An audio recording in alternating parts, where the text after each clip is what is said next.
Tony, you've written a book called Civic Capitalism. That's that for the audience there. Just firstly, before we start, I'm sorry about my attire for such a prestigious guest here. But Tony, for the audience, tell us a bit about who you are and what you do.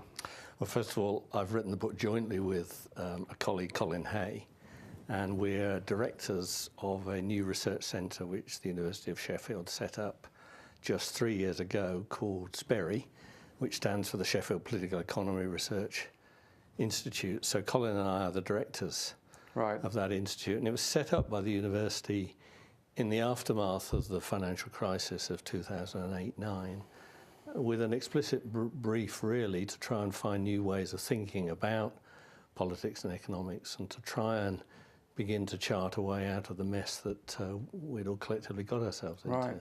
And for the audience who may not have read your book, you give a little explanation of what civic capitalism is, or at least your interpretation of this term that you've conjured up. Well, we've tried in the book to set out a vision of the future, and we've tried to be bold, really, maybe outrageously bold, because we talk a lot in our field about different models of capitalism. And we argue that countries run their economies and their political systems in accordance with certain types of capitalism. And we've just tried to peer forwards from, as I said, the mess that we had all got ourselves into in 2007-8 to chart something different. And we've called it civic capitalism because we think it's really time to ask what capitalism can do for its citizens, rather than just expecting citizens, all of us, to fit in with the needs of capitalism and capitalists. Yeah. So we're not trying to be totally idealistic or utopian. We're trying to work from where we're at and to chart forwards a different model, something that ideally politicians could latch onto and could use to cohere and to coordinate their various itinerant policy offers. Right. So it's an attempt to be realistic, to accept that the era broadly of socialism has passed, but to try and find a form of capitalism that is reformist, more egalitarian, more environmentally aware, and that just delivers more for more of the people who have to live and operate, live their lives within it. Exactly. And in your book, you suggest that the political economy is on its way back. And by what you describe in your writings, it seems that way. But why do you think that is? Well, I think it's because the two separated out disciplines of economics and political science can't really ask the hardest questions on their own. And interesting, political economy was where it all started. At the beginnings of universities in the late 18th century and the 19th century, we didn't have economics. We didn't have political science. We had political economy.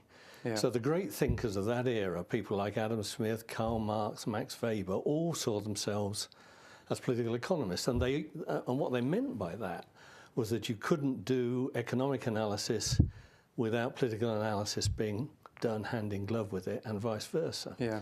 And what happened really at the end of the 19th century is that the academy became more professionalised, economics separated itself off, political science followed in due course, and I think, and certainly in SPERI, we collectively think that we've actually ended up really trying to analyse complex situations from relatively narrow perspectives. So political economy is deliberately broad, and the reason it's back is because all the big problems that we have to confront are complicated, interlinked, interconnected problems that need complicated, interconnected modes of analysis to get to grips with them. Yeah.